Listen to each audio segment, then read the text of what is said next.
To the controversy sweeping the nation, Mylan, the maker of the EpiPen in damage control mode, finally making a move regarding its high price tag of a device that basically costs $4 to manufacture. But did Mylan control the damage?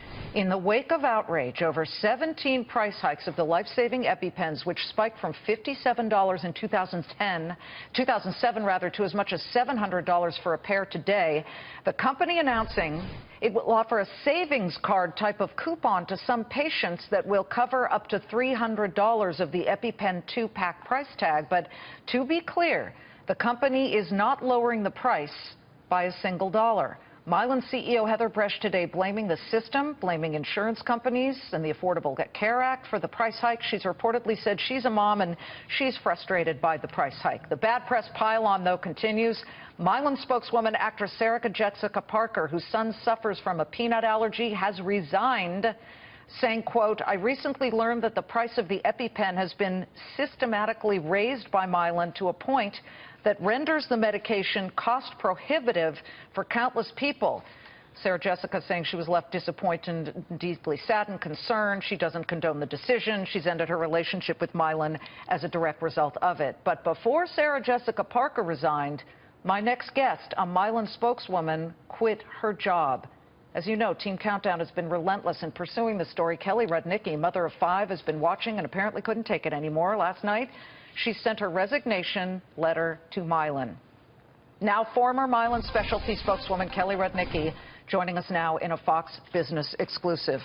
Kelly, you resigned last night. Today, they've announced they're going to give coupons and try and shoulder some of the cost. Did you quit too soon? Are you satisfied with the company's moves? No, I'm not. This is not nearly as good enough. We need a stronger voice on this. A coupon's just not enough at this point. It's too little, too late. Heather needs to step down.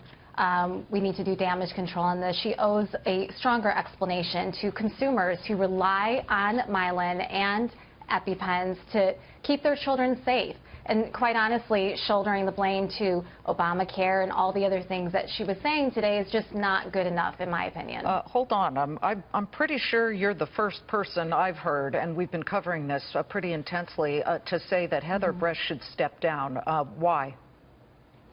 Because she is a leader of a multi-billion-dollar company, and she has not been truthful. She has not been honest. She did not step up to the plate when she should have. She did not answer the tough questions when she had millions of consumers asking, why can't I afford a life-saving device when it only costs $1 to produce this pen?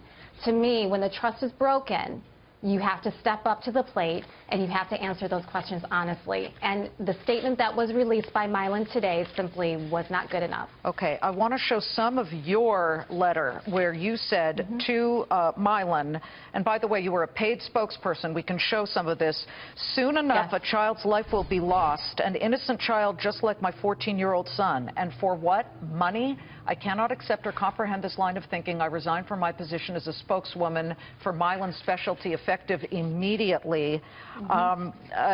Somebody named Julie Nell simply wrote back, we're confirming receipt of your email. Thanks for your feedback. How long were you working for them, and were you on their schedule to do things for them? Yeah.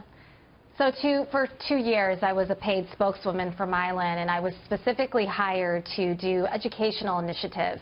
So my job was to travel around the country and just advocate on epinephrine auto-injector awareness, basically have an action plan. Okay, because without it, let's just make this clear, without it, people die.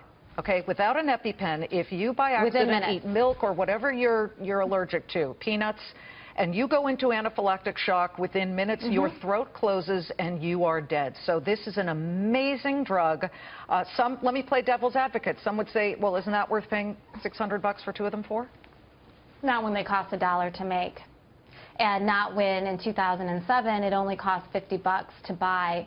So really, there's a disconnect here, and it has not been explained to anybody's level of satisfaction. Again, offering a coupon and not even an apology, I think, is what everybody's most outraged about. I mean, we're talking about families. We're talking about children. We're talking about mothers who literally are going to the pharmacy and having to make a choice. Can they actually fill a prescription that is $600, $700, $900. Nobody is going to be able to look at me in the eye and say that's okay, because it's just not. Has your son ever had an anaphylactic reaction? Yes, twice. And actually, 2 years ago, he had an anaphylactic reaction to dairy, not to peanuts. A lot of people think you can just suffer one from dairy. I was not home, and my 14-year-old daughter at the time actually is the one that gave my son his EpiPen. And we talked about this last night, actually. She had her 3 other little brothers standing by, crying in the corner, watching their other brother go into shock because he couldn't give himself his own EpiPen. So she went to the cabinet, she got the pen because she knew where it was located, and she gave it to him and called 911. Did everything she was supposed to do as a 14-year-old. Well, however, if that pen was not in that cabinet, you're going to have 3 children in the corner crying because they're going to watch their brother possibly die in front of them. It's an entirely different story. We were lucky.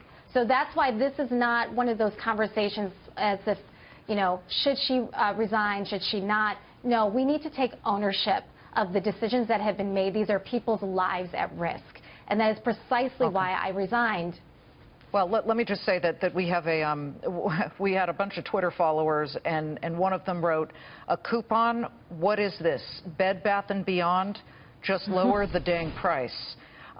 So that's one thing. And that's a libertarian dad who thinks that there shouldn't be government involvement here. I don't know what the answer is, but we do know that we have people, lawmakers in D.C. who are calling to discuss this. And in the end, the market is the biggest voting mechanism. Yeah. That stock is down today. So whatever they did is not enough to change what has been a steady fall.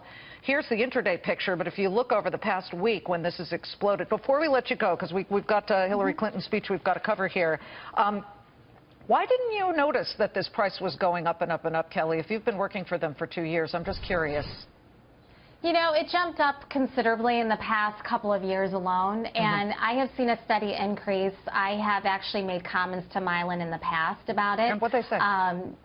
You know, we're working on it, and we're doing the best that we can. And really, that's been the MO. Yeah. We're working on it. Well, James Baker, the doctor who runs the food allergy organization, spoke with us yesterday. He said, yeah, they've been working with them for a year. Okay. Time to actually do something. Kelly, thank you. Thank you so much. Thank you. Kelly Rudnicki, food allergy advocate. She runs a mom blog as well.